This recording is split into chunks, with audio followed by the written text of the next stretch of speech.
Hi ಎಲ್ರಿಗೂ welcome back to Sushima vlogs. So ಇವತ್ತು ನಾನು ಹೇಳ್ಕೊಡ್ತಿರೋ ರೆಸಿಪಿ ತುಂಬ ಈಸಿ ಆಗಿರುತ್ತೆ. ಸೊ ಬ್ರಾಕ್ಲಿ ಯೂಸ್ ಮಾಡಿಕೊಂಡು ಸಿಂಪಲಾಗಿ ಗ್ರೇವಿ ಹೇಗೆ ಮಾಡ್ಕೊಳ್ಳೋದು ಅಂತ ಹೇಳ್ಕೊಡ್ತಾ ಇದ್ದೀನಿ. ಆ್ಯಂಡ್ ಈ ಗ್ರೇವಿ ಚಪಾತಿ ಆ್ಯಂಡ್ ಅಕ್ಕಿ ರೊಟ್ಟಿಗೆಲ್ಲ ತುಂಬ ಚೆನ್ನಾಗಿರುತ್ತೆ. ನೀವು ಮಾಡ್ಕೊಳ್ತೀನಿ ಅಂತ ಹೇಳ್ತಾ ಬನ್ನಿ ಇವತ್ತಿನ ವ್ಲಾಗ್ನ ಸ್ಟಾರ್ಟ್ ಮಾಡೋಣ. ನಾನಿಲ್ಲಿ ಅರ್ಧ ಬ್ರಾಕೊಲಿನ ಕಟ್ ಮಾಡಿ ಇಟ್ಕೊಂಡಿದ್ದೀನಿ. ಈಗ ಒಂದು ಪಾತ್ರೆಯಲ್ಲಿ ಬಿಸಿನೀರು ತೊಗೊಂಡು ಅದಕ್ಕೆ ಸ್ವಲ್ಪ ಸಾಲ್ಟ್ ಹಾಕಿ ಟರ್ಮರಿಕ್ ಪೌಡರ್ ಹಾಕಿ ನೀಟಾಗಿ ಮಿಕ್ಸ್ ಮಾಡಿ ಇದಕ್ಕೆ ಕಟ್ ಮಾಡಿ ಇಟ್ಕೊಂಡಿರುವಂತಹ ಬ್ರಾಕೊಲಿನ ಆ್ಯಡ್ ಮಾಡಿ ಒಂದು 20 ಮಿನಿಟ್ಸ್ ನೆನೆಯಲಿಕ್ಕಂತ ಬಿಡಬೇಕು. ಸೊ ದಟ್ ಅದರಲ್ಲಿ ಸಣ್ಣ ಸಣ್ಣ ಇನ್ಸೆಕ್ಟ್ಸ್ ಇದ್ದರೆ ಅದು ಸತ್ತೋಗುತ್ತೆ, ಇಲ್ಲಾಂದರೆ ಹೊರಟೋಗುತ್ತೆ. ಹಾಗಾಗಿ ಸೊ ರೆಸಿಪಿಗೆ ಏನೇನು ಬೇಕಪ್ಪ ಅಂದರೆ ಒಂದು ಟೊಮೆಟೊ, 2 ಮೆಣಸಿನ್ಕಾಯಿ, ಖಾರದ ಪುಡಿ, ಜೀರಿಗೆ, ಕೊತ್ತಂಬರಿ ಸೊಪ್ಪು, ಈರುಳ್ಳಿ, ಬೆಳ್ಳುಳ್ಳಿ, ಕರಿಬೇವಿನ ಸೊಪ್ಪು, ಹಾಗೆಯೇ ಶುಂಠಿ ಕೂಡ ಬೇಕು. ಅದನ್ನು ತೋರಿಸೋದು ಮರ್ತೋಗಿದ್ದೆ, ನೆಕ್ಸ್ಟ್ ಆ್ಯಡ್ ಮಾಡಿದ್ದೀನಿ, ನೀವೇ ನೋಡ್ಕೊಳ್ಳಿ. ಚಿಕ್ಕ ಶುಂಠಿನ ನೀಟಾಗಿ ತುರಿದಿಟ್ಕೋಬೇಕು. ಹಾಗೆಯೇ ಬೆಳ್ಳುಳ್ಳಿನೂ ಕೂಡ ಜಜ್ಜಿ ಹಾಕೋವಂಥದ್ದಲ್ಲ, ಈ ಥರ ಚಿಕ್ಕ ಚಿಕ್ಕದಾಗಿ ಕಟ್ ಮಾಡಿ ಇಟ್ಕೋಬೇಕು. ಹಾಗೆಯೇ ಎಲ್ಲ ನಾನು ಏನೇನು ತೋರಿಸಿದ್ದೆ ಅಲ್ವಾ ಐಟಮ್ಸ್, ಅದನ್ನೆಲ್ಲ ನೀಟಾಗಿ ಈ ಥರ ಚಾಪ್ ಮಾಡಿ ಇಟ್ಕೊಬೇಕು.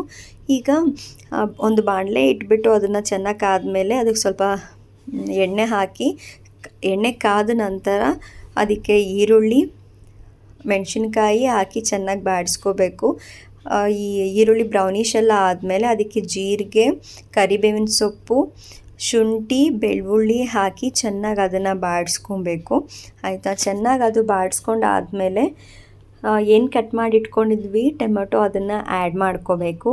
ಆ್ಯಡ್ ಮಾಡ್ಕೊಂಡು ಆದಮೇಲೆ ಅದಕ್ಕೆ ಸ್ವಲ್ಪ ಸಾಲ್ಟ್ ಹಾಕಬೇಕು. ಸಾಲ್ಟ್ ಹಾಕೋದ್ರಿಂದ ಟೊಮೊಟೊ ಏನಿದೆ ಅದು ಬೇಗ ಬೆಂದೋಗುತ್ತೆ. ಹಾಗಾಗಿ ರುಚಿಗೆ ತಕ್ಕಷ್ಟು ಸಾಲ್ಟನ್ನ ನೋಡ್ಕೊಂಡು ಹಾಕಿ ಚೆನ್ನಾಗಿ ಬಾಡಿಸ್ಕೊಳ್ಳಿ. ಆಯಿತಾ, ಚೆನ್ನಾಗಿ ಬಾಡಿಸ್ಕೋಬೇಕು. ಇವಾಗ ಇಲ್ಲಿಗೆ ಖಾರದ ಪುಡಿನ ನೀವು ಎಷ್ಟು ಬೇಕು ಖಾರ ಅಷ್ಟು ನೋಡ್ಕೊಂಡು ಹಾಕ್ಕೊಳ್ಳಿ. ಆಯಿತಾ, ಇನ್ ಕೇಸ್ ಏನಾದರೂ ಒಂದು ಬ್ರಾಕೊಲಿ ಆದರೆ ಖಾರದ ಪುಡಿ ಜಾಸ್ತಿ ಬೇಕಾಗುತ್ತೆ, ನಿಮಗೆ ಜಾಸ್ತಿ ಖಾರ ಬೇಕಾದರೂ ಜಾಸ್ತಿ ಖಾರ ಬೇಕಾಗುತ್ತೆ.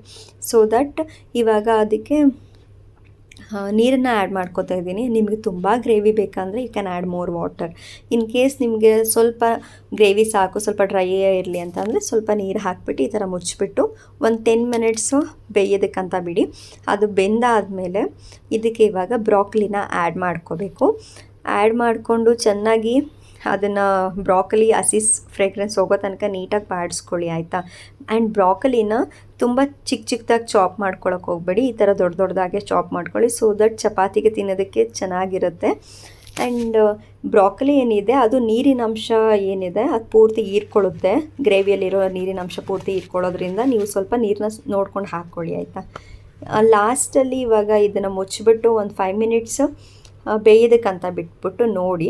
ಆವಾಗ ನೀರೇನಾದರೂ ಇದಾಗಿದೆ, ಬ್ರಾಕೊಲಿ ಹೀರ್ಕೊಂಬಿಟ್ಟಿದೆ ಅಂತ ಅಂದರೆ ಬೇಕಂದರೆ ನಿಮಗೆ ಸ್ವಲ್ಪ ವಾಟರ್ ಆ್ಯಡ್ ಮಾಡಿಕೊಂಡು ಸ್ವಲ್ಪ ರುಚಿಗೆ ತಕ್ಕಷ್ಟು ಸಾಲ್ಟ್ ಹಾಕಿ, ಹಾಗೆಯೇ ಖಾರದ ಪುಡಿನೂ ಬೇಕಂದರೆ ಆ್ಯಡ್ ಮಾಡಿಕೊಂಡು ಚೆನ್ನಾಗಿ ಅದನ್ನು ಬೇಯೋದಕ್ಕಂತ ಬಿಟ್ಬಿಡಿ. ಸೊ ದಟ್ ಸ್ವಲ್ಪ ಗ್ರೇವಿ ಸಿಕ್ದಂಗೆ ಆಗುತ್ತೆ. ಹಾಗೆ ಚಪಾತಿಗೆ, ಅಕ್ಕಿ ರೊಟ್ಟಿಗೆಲ್ಲ ತಿನ್ಬೋದು. ಇವಾಗ ಇದಕ್ಕೆ ಕೊತ್ತಂಬರಿ ಸೊಪ್ಪು ಹಾಕಿಬಿಟ್ಟು ನೀಟಾಗಿ ಬಾಡಿಸ್ಕೊಂಬಿಡ್ತು ಅಂತ ಅಂದರೆ ರೆಡಿ ಆಗೋಯ್ತು.